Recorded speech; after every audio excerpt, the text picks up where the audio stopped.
It was March 2017 and Barcelona was coming for one of their toughest challenges in history, trying to qualify after being defeated 4-0 in the first leg. Everyone knew it was impossible. No team in history had qualified after losing by a 4-goal difference in the Champions League. They were in a situation because 2 weeks earlier faced PSG in the first leg of the round of 16, and even though Messi, Neymar, Suarez, Iniesta and many others were playing, Barcelona suffered a lot. Everyone was shocked when Di Maria scored the first by a free kick, then Draxler received from Verratti to send it to the back of the net, and in the second half it continued. Di Maria scored another amazing goal, and then Cavani made it 4 with a shot into the corner. 4-0. Barcelona was so bad that in the entire game only managed to shot one ball on target. One. Almost everyone already considered them eliminated. So when both teams went at Camp Nou, PSG was very confident. Since Qatar took over, Paris had never lost by a 4-goal difference. So the match began, and in just 3 minutes, towards the back post, bouncing around dangerously in there, and was that over the line? I believe it was. It's over the line. That is exactly what Barcelona wanted. 1-0, the best start possible for Barcelona. 3 more to go. But even scoring really early, in the following minutes it became very difficult to do it again. Until just before the end of the first half, the ball fell to Iniesta, who backheeled it, and Kurzawa put it into his own net. The match went into the second half 2-0, they were coming. And when the second half started, the referee awarded a penalty on Neymar. So Messi scored a third, just one more to equalize. What couldn't happen was Barcelona conceding a goal because of the away goals rule. But then at the 62nd minute, Verratti chipping this one forward, and it's got Cavani's There it is, the goal for Paris Saint-Germain. It changes everything, maybe. A goal maybe to break Barcelona hearts. It was over. After scoring 3 goals, Barcelona needed 3 more. Had to win by a 5-goal difference. And PSG continued attacking, very close to scoring again. So the time passed and Barca didn't react. PSG qualifying. Until we got to the 87th minute, when Neymar stepped up to take a free kick and scored an amazing goal. But he already seemed too late. The match was already at the 19th minute, only a few extra remaining. But then the referee awarded a penalty on Suarez, so Neymar stepped up again and scored. The aggregate was now 5-5, but PSG had the away goals advantage, so he still needed one more. Everyone was desperate, even Ter Stegen went there. And just like that, we got to 90 plus 4. Neymar chips it forward and Sergio Aguero! It's done it! Can you believe this? Oh my goodness me! This is fantasy stuff. The impossible happened, and with 3 goals in 8 minutes, Barcelona turned the game around. 6-1 at home, 6-5 on aggregate, and made one of the greatest comebacks ever.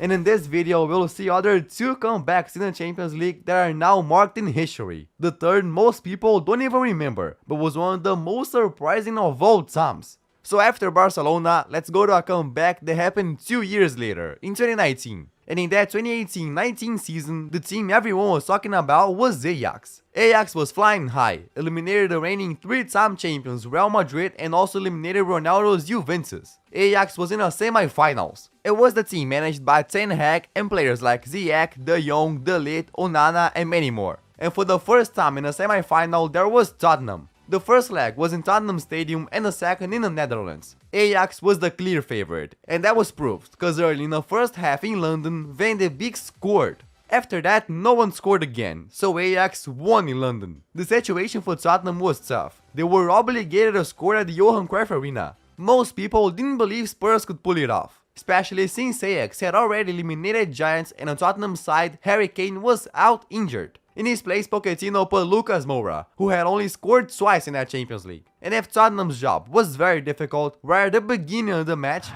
it's in towards him, and he scores! Well, it's a big night for Ajax, it's a big night for the captain, and he delivers early on to make Tottenham's task that much more difficult. Ajax scores. What couldn't happen, happened. But it was gonna get worse. Dusan Tadic.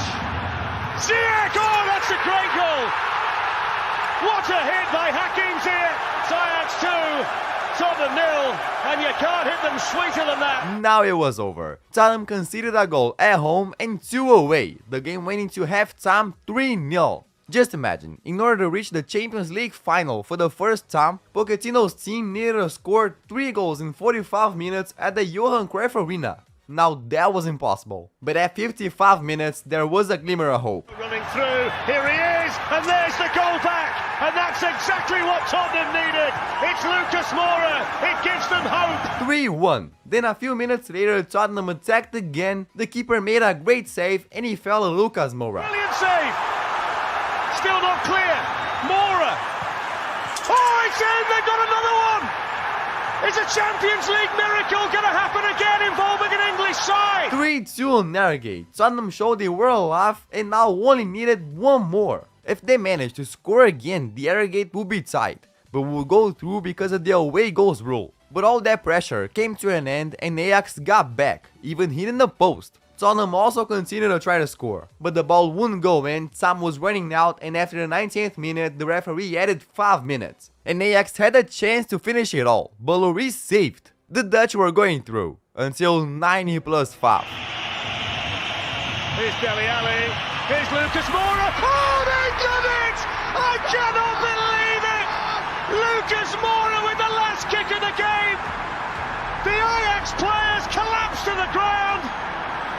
Tottenham Hotspur are heading to the Champions League final! With a hat-trick from Lucas Moura, Tottenham did the impossible and qualified to the Champions League final. The greatest match in Tottenham's history. With 3 goals in the last 45 minutes, won the second leg 3-2. That's madness. So now let's talk about another great comeback. And one even more impressive than this one against Ajax, but most people don't even remember. For that, let's take a trip back to the year 2004. In the 2003-2004 season, the clear favorite to win the Champions League was Milan. They had already won in the previous year, were the defending champions, and had a team with Kaka, Seedorf, Gattuso, Maldini, Shevchenko and many others, managed by Ancelotti. So they advanced to the quarterfinals easily, and in front of them was the not-so-great Deportivo La Coruna. Milan fans were relieved to face La Coruna, and a draw could have ended up with much tougher opponents. But when both teams met for the first match at San Siro, La Coruna surprised by scoring the first goal. However, that was all they could do. After that, Milan showed no mercy.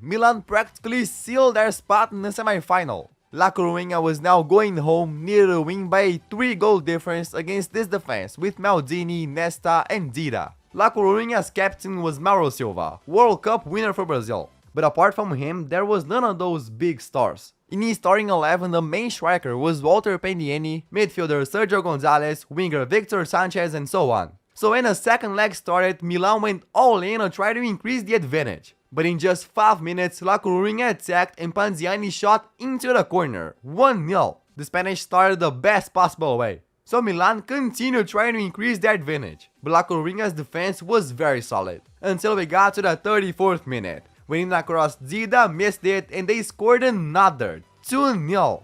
If they scored one more, the aggregate would be tied, but La Coruna would have the away goals advantage. Because of that, Milan's defense literally panicked. So just 10 minutes later,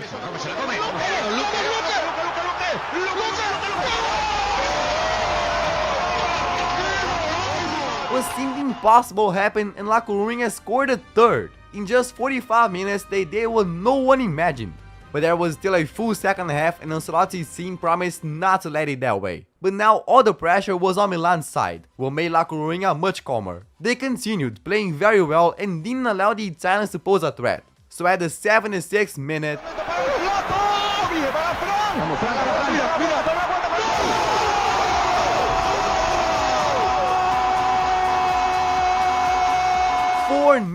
La Coruna not only equalized but turned the game around, 5-4. This goal was disastrous for Milan. Gattuso slipped and the ball deflected off Cafu. Everything went wrong. After that, Milan tried to score, but the keeper made great saves and they couldn't find a net. So after being defeated 4-1 in the first leg, Deportivo La Coruna qualified to the Champions League semi-final. An enormous victory against Ancelotti's Milan, a match to be remembered forever. And there are many other comebacks that I didn't mention, like Liverpool and Roma over Barcelona, Real Madrid against Atletico in 2014, against City in 2022 and so on. But it's gonna have to be for a part 2. And if you like this video, check out this other one that I posted. I think you're gonna like it. Thank you and bye.